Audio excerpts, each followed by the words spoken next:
are open to renegotiation.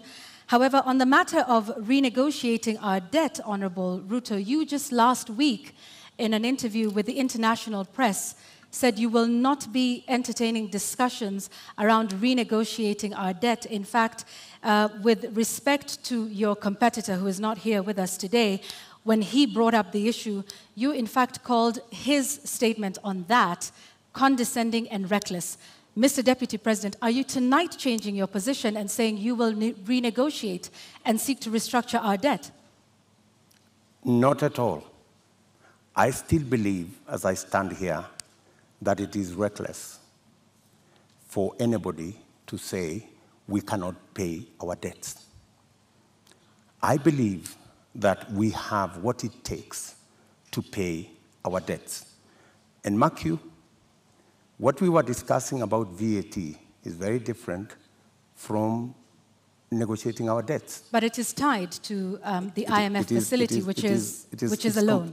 It's completely different. How so? What we cannot entertain as a country is a position that we cannot pay. We are in a position that we can't service our debt. We cannot, we need to go out there and renegotiate our debt. I think that would send the wrong signal. What I would do on matters to do with the debt, we have a plan as Kenya Kwanza on how to manage debt. Number one, we have said we will first slow down, put the brakes on borrowing. Number two, we will put brakes on unbudgeted projects. In fact, that is the biggest source of our problem.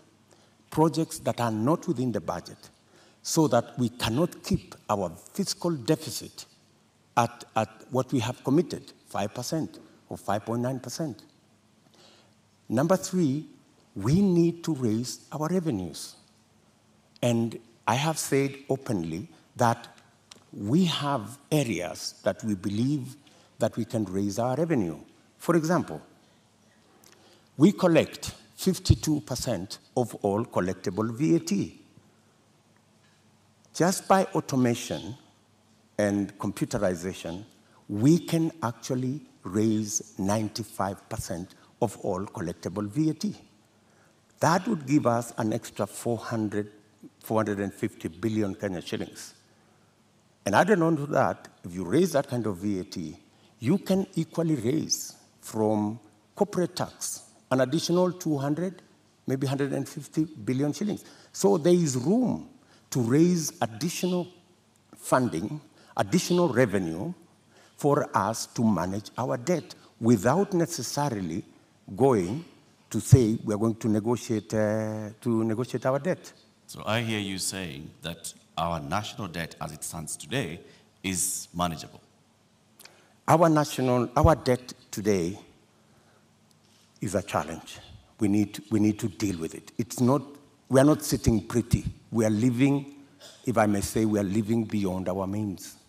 And that is why I am saying that we should stop this borrowing spree. Let me give you, in our first term, we borrowed 2.2 trillion.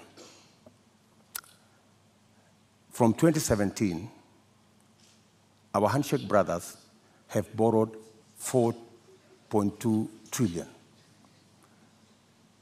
That's what's the source of concern. And it's not a source of concern to me. It's a source of concern to Kenyans as well. And it's even a source of concern to our development partners.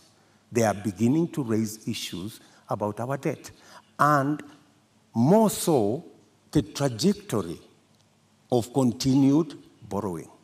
So that's why I'm saying our administration will first slow down on borrowing, remove unbudgeted projects, because that's the biggest incentive, and then go back to raising our own revenue.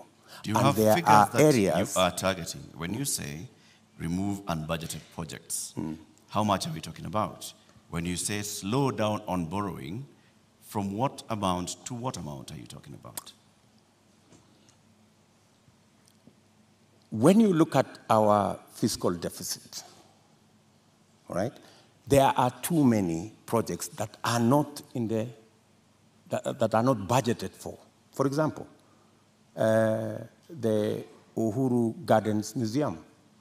You don't see it anywhere in government budgets, but it's been built. So these are the kind of projects. Do you know how much? That, for example, I think in the last financial year, we've spent close to 15 billion in that project. In the last financial year, Honorable Deputy President, yes. Do you know how much of unbudgeted projects we spent? Actually, unbudgeted projects are in the region of 100 billion. Unbudgeted projects. And that is what is spiraling our borrowing. And I'm saying that our first, and that's why, if you go today to the website of the Ministry of Finance, you will hardly find any paperwork there. You will hardly find any, because there are too many projects that cannot be accounted for, that are being done without a budget line. If you look at the expenditure on contingency fund, which is supposed to spend only up to 5% of the budget, sometimes it goes to 50% of the budget. So that is where we need to apply the brakes. And we are saying clearly, we not only have a plan on slowing down on borrowing, we also have a plan on raising revenue in targeted areas. Areas that would give us much more resources to run our budget, number one, and two, to also manage our repayment. And in that particular instance, you may want to know that almost 80% of all our borrowing is actually domestic, which means we are also hurting our own enterprises locally. Access to credit becomes a big challenge. We must think of how we must slow down on borrowing locally and see how we can externalize government borrowing. And it doesn't have to be borrowing. Some of the programs, we must get the stock exchange to take up some of the areas of raising revenue. The stock exchange is a wonderful instrument. We saw it when we were selling the shares of Safaricom. Safaricom was looking for 50 billion. They got 250 billion. It tells you there is a lot of money out there. If we used different instruments, how do we use the different instruments of raising capital for long-term investment using the instruments we have, revenue, and using the stock exchange? So these are avenues that are available for us to be able to take our development forward and minimize on borrowing. Honorable Ruto, while we stay on the issue of national debt for a moment, for decades, the Treasury